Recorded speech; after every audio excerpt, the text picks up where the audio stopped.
আগাবো। সবাই ক্লাসটা মনোযোগ দিয়ে শুনবেন, সম্ভব হইলে ক্লাসটা রেকর্ড করবেন, কারণ আবার কিন্তু থিওরি পড়ানো সম্ভব হবে না। হ্যাঁ, আমি কিন্তু মোটামুটি প্র্যাকটিক্যাল আমাদের বাকি আছে, প্র্যাকটিক্যাল শেষ না করা পর্যন্ত আমি কিন্তু আর থিওরি করবো না, যত রিকোয়েস্ট করেন যাই করেন না কেন। ঠিক আছে? তো এর আগের দিন ক্লাসে আমি আপনাদেরকে শিখাইছিলাম কি, মানে কি সম্পর্কে আপনাদের আইডিয়া দিলাম, সেটা হচ্ছে বিশ্ব শিল্প ইতিহাস এক। তো বিশ্ব শিল্প ইতিহাসের একের একটা জিনিস আমি দেখি, সেটা হচ্ছে যে ওই কিভাবে প্রশ্নটা আসে, প্রশ্নের যে কারণটা, এটা আপনার আগে আমি অবশ্য দিয়েছিলাম, এটার উপর পরীক্ষা হয়েছিলাম, কিন্তু এর আগের ক্লাসে দেখি। তো আজকে আমি দিয়ে দিচ্ছি। হ্যাঁ, আপনারা দেখবেন, সাবজেক্টের নাম দেখবেন, দেখলেই বুঝবেন। কোশ্চেনটা দেখে নেবেন, সাহিত্যের পরীক্ষা, কোশ্চেনের প্যাটার্ন, কিভাবে কোশ্চেনটা আসবে এটা দেখে নেবেন। ঠিক আছে? এই সাবজেক্টটা আপনারা একবারই পরীক্ষা হয়েছে, কারণ এর আগে দুইটা সাবজেক্ট ছিল। ঠিক আছে? এনসেন্স আর্ট এবং আর্ট মিডিয়া ম্যাটেরিয়াল আর টেকনিক, এই দুইটা সাবজেক্ট ছিল। তারপরে তিনটা সাবজেক্ট করা হয়েছে, তিনটা সাবজেক্ট করার পরে মাত্র একবার পরীক্ষা হয়েছে, মানে 2023-এ 2024-এর ব্যাচ আপনারা, আপনাদের পরীক্ষা হলে দুইটা পরীক্ষা হবে। তো এর আগের পরীক্ষার কোশ্চেনের প্যাটার্নটা আমি দিয়ে দিচ্ছি। ঠিক আছে? বিশ্ব শিল্প ইতিহাস একের কথা বলছি। আচ্ছা, এখন আছেন বাংলাদেশের শিল্পকলা এক। বাংলাদেশের শিল্পকলা এক এর আমি আবারও আজকে সিলেবাসের ছবি তুলে দিচ্ছি, আপনারা সবাই একটু গ্রুপে যাবেন। গ্রুপে যে সবাই দেখেন, আমি প্রথমেই কি দিচ্ছি, গ্রুপে গেলে আপনারা গ্রুপটা খুললে দেখবেন প্রথমে আমি সিলেবাসের ছবি দিচ্ছি। সিলেবাসের ছবি 2 নাম্বার হচ্ছে বাংলাদেশের শিল্পকলা এক, আর্ট অফ বাংলাদেশ ওয়ান। ঠিক আছে? সাবজেক্ট এখানে 60 মার্ক হচ্ছে আমার হাতে, আর 90 মার্ক হচ্ছে আপনাদের পরীক্ষা হবে। এই পরীক্ষা দিয়ে আপনাদেরকে মার্কটা তুলতে হবে, মোট 150 মার্ক এই সাবজেক্টে। তো 90 মার্কের পরীক্ষা মানে কি বলেন? অনেক কিছু লিখতে হবে, তাই না? 90 মার্ক মানে কি? অনেক লেখা। 90 মার্ক মানে কিন্তু অনেক লেখা। এখন বাংলাদেশ শিল্পকলা একের তারপরে আমি তুলে দিচ্ছি যে কি কি চ্যাপ্টার আছে এটার ভিতরে। এই সাবজেক্টের ভিতরে আপনাদের কি কি চ্যাপ্টার আছে। এখন দেখেন, 1 নাম্বারে সবাই ওগুলা বের করেন, আমি যেগুলো বলতেছি আপনারা সিলেবাস খুলে বের করা হোক, বা আমি বলতেছি যে হোয়াটসঅ্যাপে ছবি তুলতেছি সেটা দেখে হোক, আপনারা বের করেন। হ্যাঁ, এখন আপনারা চলে যাবেন আপনাদের সিলেবাসের 7 নাম্বার পেজে। 7 নাম্বার পেজে আপনাদের বাংলাদেশ শিল্পকলা একের ডিটেলটা দেওয়া আছে, ডিটেল যে বিবরণ সেটা দেওয়া আছে 7 নাম্বার পেজে। আচ্ছা, 7 নাম্বার পেজে 1 নাম্বার যে অধ্যায়টা, সবাই মিলান দাগ দেন, হ্যাঁ, মনে রাখার জন্য যা যা করণীয় করেন। 1 নাম্বার অধ্যায়টা দেখেন যে শিল্প কি, শিল্পের উৎপত্তি, গুহা চিত্রের গুরুত্ব ও পরিচয়। ঠিক আছে? আচ্ছা, গুহা চিত্র বলতে আমরা কি বুঝতেছি? গুহা চিত্র, গুহা চিত্র প্রাগৈতিহাসিক শিল্পকলা, প্রাচীন শিল্পকলা, এই সমস্ত কিন্তু একটা জিনিসকে বোঝায়। প্রাগৈতিহাসিক শিল্পকলা বা প্রাচীন শিল্পকলা বা প্রত্যেক যুগের শিল্পকলা। ঠিক আছে? সব ওয়ার্ড গুলা একটাই ওয়ার্ড, মানে একটাকে আলাদা আলাদা ভাবে উচ্চারণ করা হয়। যেমন গুহা চিত্র বোঝানো হয়, গুহা চিত্র বোঝানো হয়, কখনো বলা হয় প্রাগৈতিহাসিক শিল্পকলা, কখনো বলা হচ্ছে প্রত্যেক যুগ। এই যাই বলে না কেন সবকিছু এক, মানে এটা আপনাদের এর আগে যে চ্যাপ্টারটা পড়ছিলেন সেই চ্যাপ্টারের প্রথম অধ্যায়। প্রথম অধ্যায়টা বইয়ের কোথায় আছে আমি দেখাই দিচ্ছি। আপনাদের বইয়ের কোথায় আছে আমি দেখাই দিচ্ছি। পিডিএফ ফাইল দিচ্ছি, পিডিএফ ফাইলের মধ্যে কিন্তু আপনারা কোশ্চেন পাবেন, এর আগের দিন যে পিডিএফ ফাইলটা দিচ্ছি সেটার মধ্যে কোশ্চেন পাবেন। এবং আজকেও আমি দুটো পিডিএফ ফাইল দিচ্ছি, এই দুইটা পিডিএফ ফাইল হচ্ছে এই সাবজেক্টের উপরে।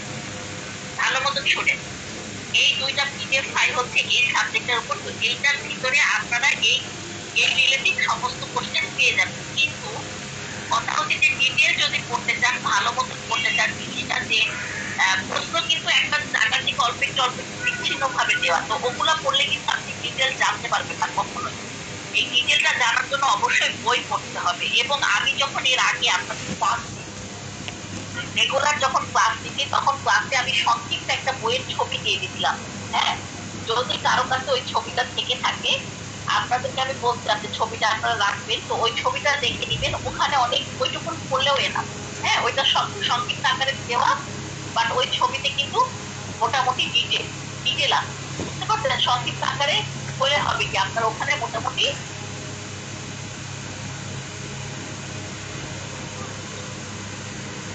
ঠিক আছে। আমাকে দেখতে পাবেন না, আমি ভিডিও অফ রাখছি, কারণ হিন্দি ক্লাস দিচ্ছি, ভিডিও অন করে তো লাভ নাই, এই জন্য আমাকে দেখতে পাচ্ছেন না। আচ্ছা আমি বলি, যেটা বলতেছিলাম যে আপনাদের ওই ছবির মধ্যে কিন্তু দেওয়া আছে যে কি কি চ্যাপ্টার, মানে কতটুকু ডিটেলটা, হ্যাঁ এখানে কিনা সংক্ষিপ্ত আকারে দেওয়া আছে। আচ্ছা এরপরে দেখেন বাংলাদেশের সংস্কৃতি ও সভ্যতা।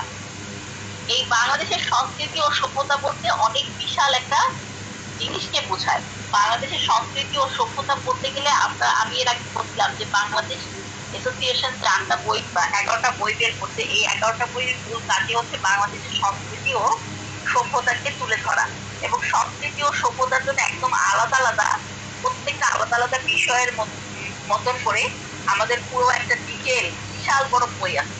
তো সেইটা তো পড়া সম্ভব না, কিন্তু মূলত এটাকে কি বোঝায় সেটা আমি সংক্ষিপ্তে আপনাদের সাথে আলোচনা করতেছি, এবং পিডিএফ ফাইলে আপনাদের কোশ্চেন গুলো দেওয়া আছে। সেটা হচ্ছে কি দেখেন, বাংলাদেশের সংস্কৃতিটা হচ্ছে আমরা ইন টোটাল পুরো বাংলাদেশের সমস্ত আলাদা আলাদা ডিস্ট্রিক্ট ধরে বা ইন টোটাল ধরে আমরা যা যা পালন করি, যেভাবে জীবিকা অর্জন করি, যা যা আচার অনুষ্ঠান পালন করি, সবকিছু মিলায় বাংলাদেশের সংস্কৃতি ও সভ্যতাকে বোঝানো হয়। ঠিক আছে, এইটাই হচ্ছে একটা সংক্ষিপ্ত উত্তর। এখন কথা হচ্ছে যে এর ভিতরে আপনার পয়লা বৈশাখ থেকে শুরু করে বাংলাদেশের মানুষ যেমন ধরেন খেতে খামারে যেভাবে কাজ করে, আমাদের যে শিল্প আছে, আমাদের যে নৃত্যকলা আছে, আমরা হচ্ছে যেভাবে চলাফেরা করি, হ্যাঁ তারপরে যেমন এর মধ্যে আচার অনুষ্ঠানের মধ্যে আপনি পয়লা বৈশাখ বলতে পারেন, বিভিন্ন ধরনের পূজা বলতে পারেন, ঈদ পরব বলতে পারেন, হ্যাঁ তারপরে বিবাহ বার্ষিকী বলতে পারেন, বা বিয়ে যেভাবে পালন করা হয়, এই সমস্ত কিছুকে সংস্কৃতি ও সভ্যতা বলে। এটা মোটামুটি আমাদের ওই যে বইটা আছে ওই বইটার প্রথম দিকে দেখবেন সংস্কৃতি ও সভ্যতা নিয়ে কিছু জিনিসপত্র লেখা আছে। এখান থেকে স্পেসিফিক কোনো কোশ্চেন আসে না, হ্যাঁ মানে আমি আপনাকে বলে দিব সেটাই আসবে এরকম না, এটা হচ্ছে একটা জেনারেল নলেজের মতন একটা ব্যাপার। হ্যাঁ, যেমন আপনাকে যে কোনো একটা টপিক এর উপরে জিজ্ঞাসা করতে পারে, টপিক গুলো অবশ্যই এরকম হবে না যে আপনি উত্তর দিতে পারবেন না। জেনারেল যে জিনিসগুলোর মধ্যে আমরা বসবাস করতেছি, যেগুলোর মধ্যে আমরা আছি, অবশ্যই তার ভিতর থেকেই হবে। আমি একটা প্রশ্নের প্যাটার্ন দিচ্ছি এর আগের বছরে, প্রশ্নটা দেখলেই আপনারা বুঝতে পারবেন। তো এখানে আলাদা ভাবে কোনো কিছু খুব কঠিন ভাবে আসবে এরকম কোনো কিছু না। হ্যাঁ, এটা সবসময় মাথায় রাখবেন যে আপনাকে বেসিক কিছু জিনিস জানতে হবে। যেমন বাংলাদেশে যেমন আমরা পয়লা বৈশাখে পালন করি, ধরেন এই পয়লা বৈশাখটা কোথা থেকে আসলো, কিভাবে আসলো, প্রথম কবে পালন করা হয়েছে, এই যাবতীয় ডিটেল।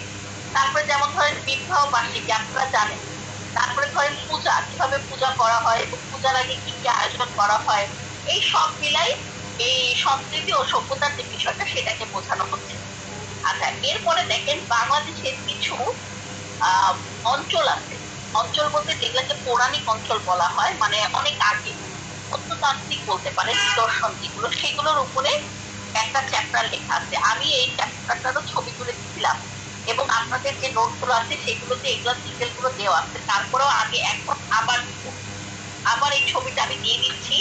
এটা হচ্ছে বাংলাদেশের, এই যে দেখবেন মহেশখানগড়, ময়নামতি, পাহাড়পুর, বিহার, এই তিনটা কিন্তু বিশেষভাবে উল্লেখ আছে। তাইলে দেখেন আমার ছবি তুলে দেওয়ারও দরকার নেই, আপনারা গুগলে সার্চ করে মহেশখানগড়, ময়নামতি ও পাহাড়পুর সম্পর্কে আইডিয়া দিবেন। আইডিয়া বলতে কি, আইডিয়া বলতে যেমন ধরেন পাহাড়পুর বিহারটা কোথায়, কোন জায়গায়, এটা কত সালে আবিষ্কার হয়েছে, এটা কারা তৈরি করছে, এই মানে খুব সংক্ষিপ্ত দেখবেন বক্স আকারে দেওয়া আছে, 7-8টা জিনিস দেওয়া থাকে বক্স আকারে। ওই বক্সটুকু যদি আপনি মুখস্থ করেন আপনি এখানকার কোশ্চেনের অ্যান্সার করতে পারবেন, আর অন্য কিছু আদার্স কোনো কিছুর প্রয়োজন নেই। হ্যাঁ, শুধুমাত্র এখানে দেখবেন যে যে তিনটার নাম উল্লেখ আছে, আপনি এই তিনটা দিয়ে পড়লেই এনাফ। এর বাইরে যদি আপনারা পড়তে চান তার জন্য আমি ছবি তুলে দিয়ে দিচ্ছি, তাও কারণ অনেক সময় অনেকের যে আগ্রহ হইতে পারে বা অনেক সময় আসছে যে একটা দুইটো জিনিস একটু বাইরে থেকেও চলে আসে। তো আপনারা যদি এখান থেকে পড়েন তাহলে আমি আশাবাদী যে আপনারা সবই উত্তর দিতে পারবেন। আমি তো ছবিটা দিয়ে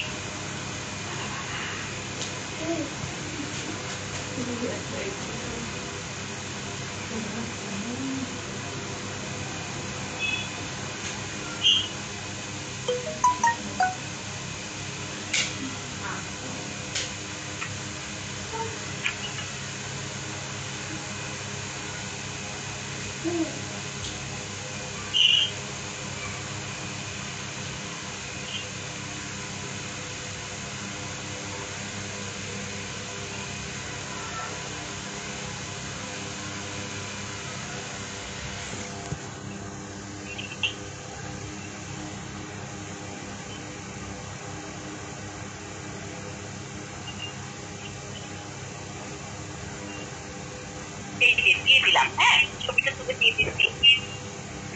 আচ্ছা, এরপরে দেখেন, এরপরে আছে বাংলাদেশের শিল্প ও শিল্প।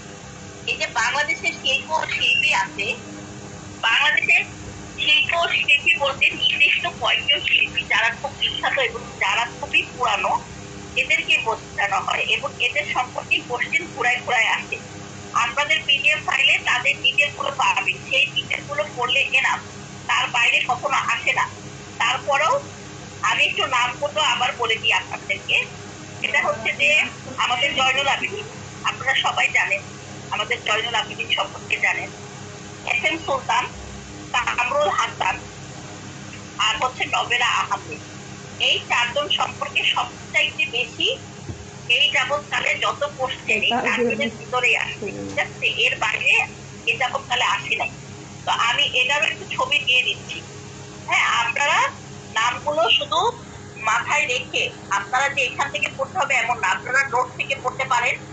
এবং এই বাংলাদেশি শিল্পী সম্পর্কে আলাদা বই পাওয়া যায়, বাংলাদেশি শিল্পী, যেখানে বাংলাদেশের বিখ্যাত শিল্পীদের নাম এবং তাদের ডিটেল দেওয়া আছে, ঠিক আছে? তো সেরকম একটা বই কালেক্ট করতে পারেন যদি চান কেউ যে হ্যাঁ আমি এটা করতে চাচ্ছি, আপনারা ওভাবে কালেক্ট করে দিতে পারেন।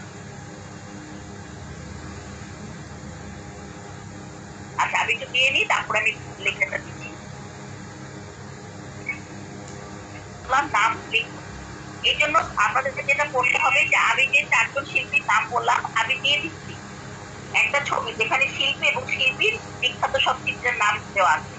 আপনারা চিত্রের নামগুলো মুখস্থ করে ফেলবেন যে কোন শিল্পীর কোন চিত্রকর্ম। আরেকটা বিষয় আছে, সেটা হচ্ছে একটা চিত্রকর্মের নাম দিয়ে বলে দেয় যে এই চিত্রকর্মটি কার আঁকা, ঠিক আছে? এই চিত্রকর্মটি কার আঁকা, যেমন দিয়ে দিল যে কি ম্যাডোনা চেতালি, কার আঁকা। এটা হচ্ছে জয়নুল আবেদিনের একটা বিখ্যাত চিত্রকর্ম এবং জয়নুল আবেদিনের বিখ্যাত চিত্রকর্মগুলোর ছবি আমি এখন দিয়ে দিচ্ছি ডিটেল, আপনারা এগুলা পড়ে ফেলবেন।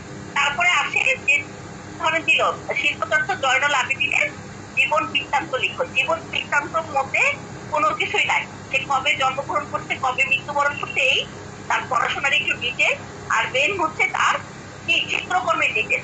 তাইলে আপনি যদি চিত্রকর্মের ডিটেলটা পড়ে ফেলেন তাহলে কিন্তু আপনার একসাথে সব কাজ হয়ে যাচ্ছে। এক তো আলাদা আলাদা যে কোশ্চেন গুলো সবচেয়ে বেশি আসে সেগুলো হচ্ছে চিত্রকর্মের ডিটেল সম্পর্কে আসে।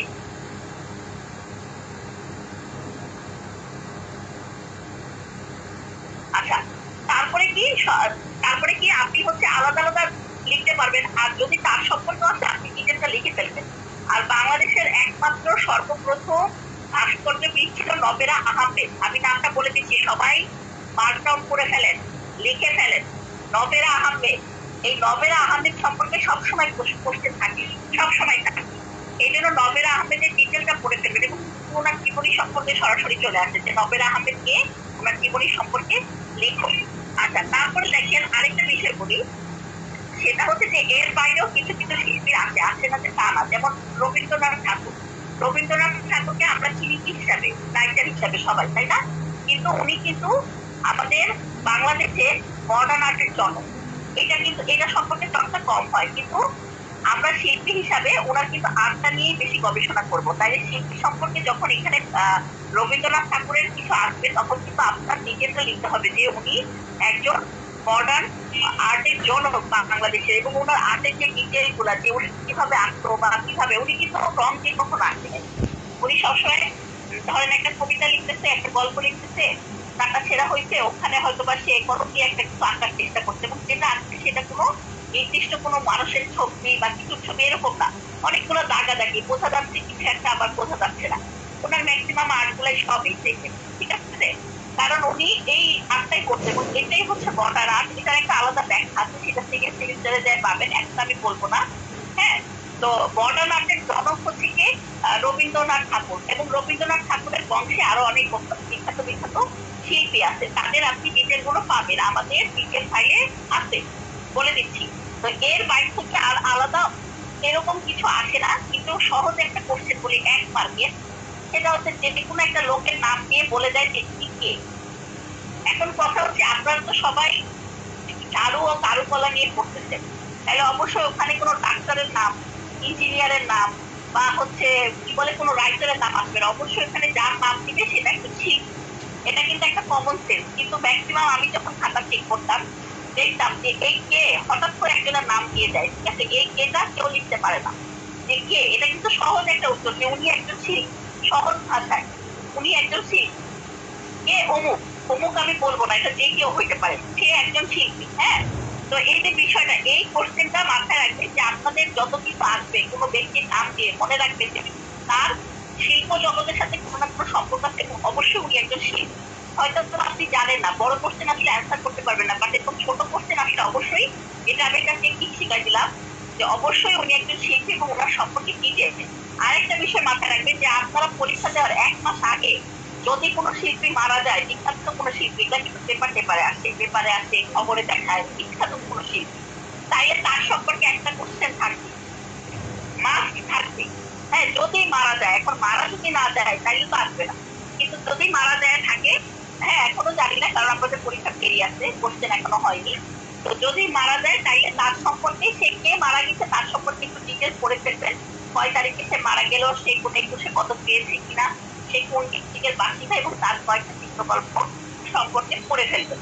আচ্ছা, আরেকটা জিনিস আসে, সেটা হচ্ছে যে শিল্পীদের ছবি আঁকার একটা টাইটেল থাকে। টাইটেল বলতে সে কোন স্টাইলে ছবি আঁকে। যেমন জয়নুল আবেদিনের চিত্রগুলো ছিল খুবই সহজ সরল চিত্রকর্ম, রেখা ও কালো রং জয়নুল আবেদিনের চিত্রকর্মের ছিল প্রধান বৈশিষ্ট্য, এবং উনি নেহাতি ড্রয়িং, কালো রং এবং সাদা মাথা কাগজে ছবি আঁকতেন। এটা হচ্ছে জয়নুল আবেদিনের চিত্রের বৈশিষ্ট্য। এটা অনেকবার আসছে এই কোশ্চেনটা। এবং আরেকটা, যেমন এস এম সুলতানের সবচেয়ে বেশি কি নিয়ে চিত্রকর্ম আঁকছেন?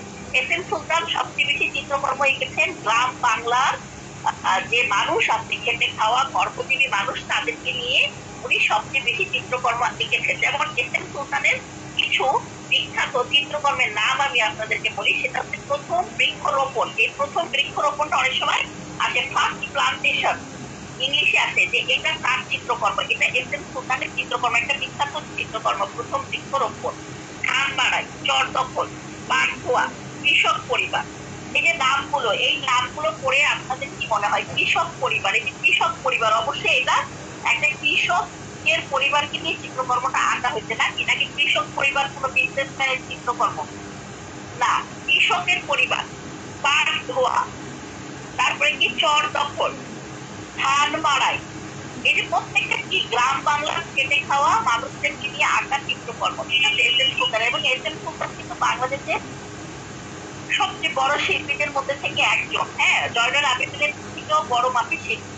কিন্তু জয়নুল আবেদিনের নামটা বেশি পরিচয় হওয়ার কারণ এইটাই একটাই, সেটা হচ্ছে যে উনি যেহেতু ঢাকা ইউনিভার্সিটির চারুকলা প্রতিষ্ঠার পিছনে ওনার অনেক বড় অবদান রয়েছে, যার কারণে ওনার কথাটা সবচেয়ে বেশি প্রচার হয়েছে। কিন্তু বড় মাপের শিল্পী ওনার থেকে বাংলাদেশে আছে, যেমন বললাম এস এম সুলতান, আরো অনেক আছে। হ্যাঁ, তো যাই হোক, এখন এই চ্যাপ্টারটা খুব ইম্পর্টেন্ট একটা চ্যাপ্টার, কারণ কিছু কিছু কোশ্চেন আসে বেসিক আপনার জেনারেল থেকে আসবে। এখানে অনেক প্রশ্ন আছে 90 এর মধ্যে, যেগুলো আপনার জেনারেল। হ্যাঁ, আপনি প্রশ্নটা ঘাটলে দেখবেন। যেমন ধরেন শিল্প চর্চার কি প্রয়োজন, শিশুদের ক্ষেত্রে শিল্প চর্চার গুরুত্ব কি, ব্যাখ্যা করো।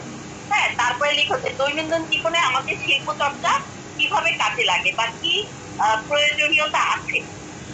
এই ধরনের নগর সজ্জার ক্ষেত্রে শিল্প চর্চার গুরুত্ব ব্যাখ্যা করো। এগুলো কিন্তু খুব বেসিক এবং জেনারেল। এগুলো আপনি শিল্পটা নিয়ে এতদিন পড়তেছেন, আমি এত লেকচার দিচ্ছি এবং আমাদের পিডিএফ ফাইলগুলোতে এগুলো সম্পর্কে অনেক কোশ্চেন আছে। তো আপনি কিন্তু এই ধরনের কোশ্চেন নিজে নিজে বানোয়াট লিখতে পারবেন।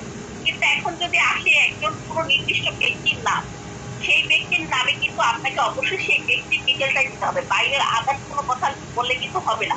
তো এই জন্য আমি ছবিগুলো দিয়ে দিলাম, এটা খুব ইম্পর্টেন্ট।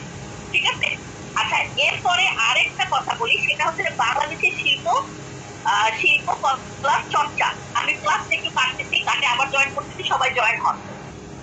আচ্ছা আহ, এই যে বাংলাদেশের শিল্পকলার চর্চা, এই যে চ্যাপ্টারটা, হ্যাঁ, আমি আপনাদেরকে এখন একটা কথা বলি। আপনারা সবাই তো চারুকলা নিয়ে পড়াশোনা করতেছেন, আপনাদের কারো বাসায় কোনো চিত্রকর্ম আছে যেটা কোনো আর্টিস্টের কাছ থেকে কিনে আপনারা বাসায় সাজাইছেন? কারো কাছে আছে? কারো কাছে যদি থাকে সেই কথা বলবেন। কারো কাছে এরকম কোনো চিত্রকর্ম আছে যে কোনো শিল্পীর কাছ থেকে কিনে বাসায় সাজাইছেন? কেউ কি আছেন? আচ্ছা, কেউ নাই, আপনারা কেউ নাই, তাই না? আপনাদের মধ্যে থেকে কোনো একজন এরকম একটা ব্যক্তি নাই যে একজন শিল্পীর কাছ থেকে কিনে একটা চিত্রকর্ম বাসায় সাজাইছে। আর এটাই হচ্ছে বাংলাদেশের বাস্তবতা। বাংলাদেশে মানে চিত্রশিল্পী যারা, বা যারা হচ্ছে আপনার ধরেন ভাস্কর্যবিদ, মানে যে কোনো শিল্পকর্ম, বিশেষ করে চারুকলার ভিতরে যে ডিপার্টমেন্ট গুলো আছে সেগুলোর যে কাজগুলো, এগুলো হচ্ছে কেউ কিনে না। বাংলাদেশের মানুষরা এইসব কিনে না। বাংলাদেশের মানুষরা একটা ছবি কিনবে 50,000 1 লাখ টাকা দিয়ে, কি দরকার? একটা ফার্নিচার পাওয়া যায়, যুগের পর যুগ চলবে, নাকি 50,000 টাকাতে একটা গর্জেস সোফা সেট পাওয়া যায়, একটা খাট পাওয়া যায়। এটা হচ্ছে মানসিক একটা চিন্তা ভাবনা। হ্যাঁ, এই যে মানসিক যে চিন্তা ভাবনাটা, এই চিন্তা ভাবনার আদলে আমাদের দেশে শিল্পকর্ম বলতে বা শিল্পকলা বলতে, শিল্পকর্ম বা শিল্পকলা বলতে চারুকলা ডিপার্টমেন্টের কাজের থেকেও বেশি কারুশিল্পকে ইম্পর্টেন্স দেওয়া হয়। বুঝতে পারছি? চারুকলা যতটা না ইম্পর্টেন্স পায় বা ইম্পর্টেন্ট আছে চারুকলা, হ্যাঁ, তার থেকে অনেক বেশি কারুকলা বা কারুপণ্যের ইম্পর্টেন্স আছে। এখন শিল্পী, আমরা শিল্পী বলতে সার্টিফিকেট ধারী যারা, তারাই যে শিল্পী এই কথাটা একেবারে। শিল্পী কিন্তু যে শিল্পকর্ম তৈরি করে সেই শিল্পী, এবং সে একটা মাটি দিয়েও জিনিস তৈরি করতে পারে, সে একটা পড়ে যাওয়া গাছের পাতা দিয়েও জিনিস তৈরি করতে পারে, সে আপনার একটা হচ্ছে কাপড় দিয়েও তৈরি করতে পারে, সে কিন্তু শিল্পী। শিল্পকর্মের মূল বৈশিষ্ট্য হচ্ছে সে যেটা তৈরি করবে সেটা আলাদা হবে এবং তার নিজস্ব চিন্তাধারা মধ্যে থেকে সুন্দর একটা সৃষ্টিশীল জিনিস হবে।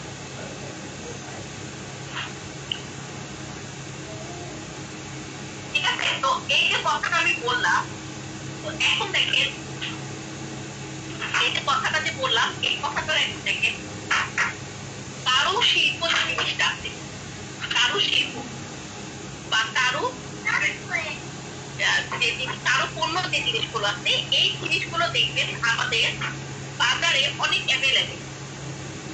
হ্যাঁ, বাজারে, দোকানে, পার্কে কারু পণ্যের যে দোকান আছে সেগুলো অনেক জায়গায় দেখবেন অ্যাভেলেবেল। ঠিক আছে, এবং এটাই হচ্ছে বাংলাদেশের মূল শিল্পকর্ম। বাংলাদেশের মূল শিল্পকর্মটাই হচ্ছে বাংলাদেশের কারুশিল্প, এবং এই কারুশিল্পটাকে ঘিরে অনেক বড় একটা শিল্পকর্মের জগৎ সৃষ্টি হয়েছে এবং অনেক মানুষ এটার সাথে সম্পর্কিত।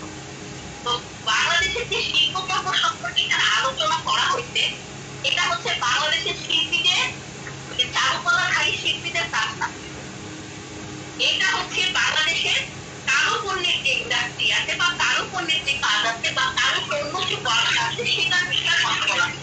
বুঝতে পারছি কারুপণ্যটা কি, কারুশিল্প বা কারুপণ্যটা কি? কারুপণ্যের উপরে কিন্তু আপনাদের অলরেডি একটা ক্লাস চলতেছে, তাই না? ব্যবহারিক যেটা চলতেছে সেটা কি কারুশিল্পের উপরে চলতেছে নাকি?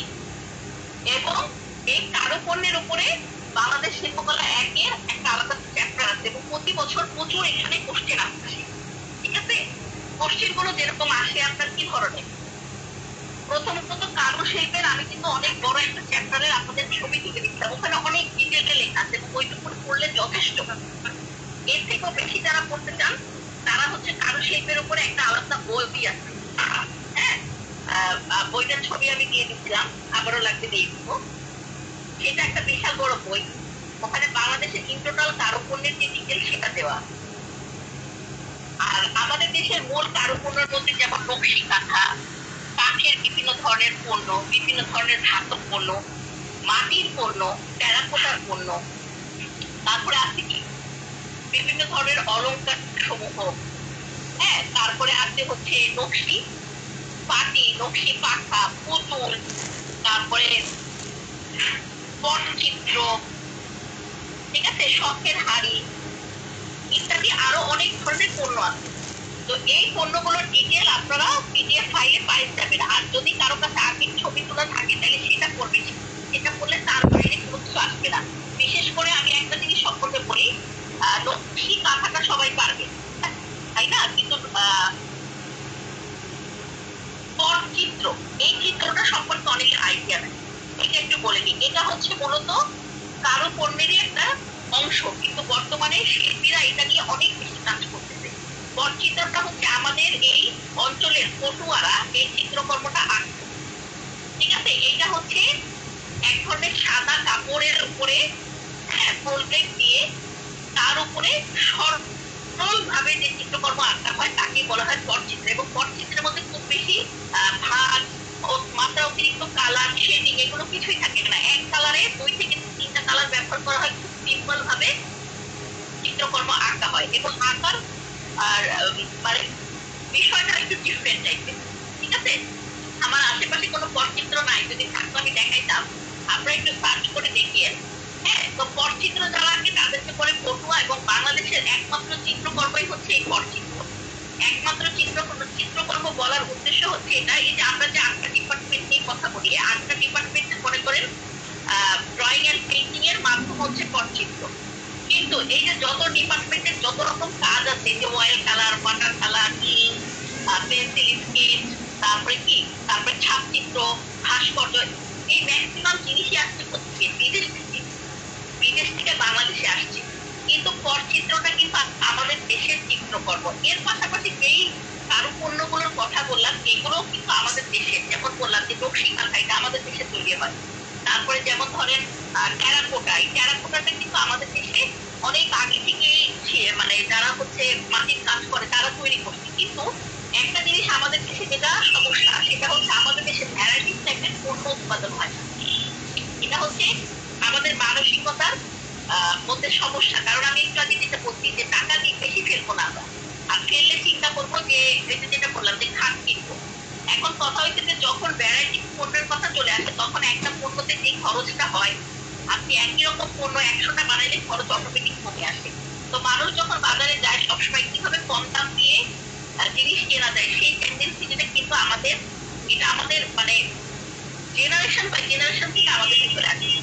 যার কারণে হয়েছে কি, মাটির কাজ আমরা করি অনেক আগে থেকে, কিন্তু এইটাকে আমরা অনেক আপার লেভেলে নিয়ে যেতে পারি না। কিন্তু এখন ভাস্কর্য ডিপার্টমেন্ট, মৃৎশিল্প ডিপার্টমেন্ট এগুলো চলতেছে, কাজ কিন্তু শেখানো হচ্ছে, কিন্তু সেটা কিন্তু নিহাতি যারা ওখানে অনার্স করতেছে তারাই শিখতেছে। কিন্তু আমাদের কিন্তু বাংলাদেশে অনেক আছে যারা মাটি নিয়ে কাজ করে, তাই না, যে মাটির কত পণ্য বিক্রি হয়, কাপ কাপ, কিন্তু দেখবেন দোকানে যায় সব একই রকম। আপনি একটা একটা কাপ এই ঢাকা শহরে কিনবেন, ওইটাতে আপনি ফরিদপুর, দিনাজপুর, বরিশাল, অন্য ডিস্ট্রিক্টে যায় দেখবেন ওই এক ভ্যারাইটি সার্কিট দেয়, কিন্তু কাজ কিন্তু করতেছে ওখানকার শিল্পীরা, আবার এখানকার শিল্পীরাও। কেন? ওই যে বললাম যে ওনারা যে আলাদা করে উৎপাদন করবে সেই গ্রাহকের চাহিদা কম, যার কারণে অটোমেটিক শিল্পকর্মের যে একটা মর্যাদা বা একটা অবদান সেটা কিন্তু এটা দিতে পারতেছে না। যদিও বা যুগের পর যুগ ধরে কাজটা চলতেছে এই দেশে, কিন্তু তারপরে হচ্ছে না, ঠিক আছে। তো এই হচ্ছে আমাদের ইন টোটাল বাংলাদেশের শিল্পকলা একই যে চ্যাপ্টার গুলো সেগুলো পড়া আপনাদেরকে বোঝাই দিলাম, আপনারা খুব ভালো করে করবেন। এখন কথা হচ্ছে যে আপনারা কি একটু গ্যাপ নিতে চান, মানে গ্যাপ বলতে এই পড়াগুলো পড়ার জন্য যে আমরা এগুলাকে শেষ করি ম্যাডাম, তারপরে আরেকটা যে চ্যাপ্টার আছে সেটা পড়ার নাকি আরেকটা চ্যাপ্টার কালকে আমি বলে দিব, বলে দিয়ে 2 থেকে 3 দিন ছুটি দিব, তারপরে আমি পরীক্ষায় স্টার্ট করবো। কিভাবে নিলে ভালো হয় কথা বলেন আমার সাথে। শব্দ আমাদের দিয়ে দিছে আজকে আপনারা এই দুইটা চ্যাপ্টার আগে পড়ে ভালো করে পড়ে। আজকে দুইটা দিন, আজকে কি বার? আজকে হচ্ছে মঙ্গলবার নাকি? আজকে মঙ্গলবার। আচ্ছা, আজকে আমি আর পড়াবো না, ছুটি পড়াবো না। কালকে একটা ক্লাস নিব, নিয়ে আমি বৃহস্পতি শুক্র শনি 3 দিন ছুটি দিব। 3 দিন ছুটি দেওয়ার পরে আমাদের রবি সোমবারে যে দুইটা চ্যাপ্টার আমি শেষ করছি, দুইটা চ্যাপ্টারের উপরে পরীক্ষা হবে, ঠিক আছে? তারপরে যাই 3 নাম্বার চ্যাপ্টারটা আমি আবার করবো। আর কালকে আমি ওই যে প্র্যাকটিক্যাল দেখাচ্ছিলাম আপনার সেটা আবার দেখাবো, ঠিক আছে? সবাইকে একমত আমার সাথে? এটা কি আপনাদের জন্য সুবিধাজনক হবে নাকি কালকে আরেকটা চ্যাপ্টার শেষ করে দিব? আপনারা বলেন, আপনারা যেটা বলবেন আমি সেটা করাবো। ম্যাম কালকে ক্লাস নিয়ে না আচ্ছা, তাহলে কালকে আমরা, ঠিক আছে, ভালো কথা। তাহলে কালকে আমরা আরেকটা যে চ্যাপ্টার আছে আমাদের সেটা শেষ করে দিব। সেটা শেষ করে দিলে আপনারা 3টা দিন ছুটি পাবেন, বৃহস্পতি শুক্র শনি।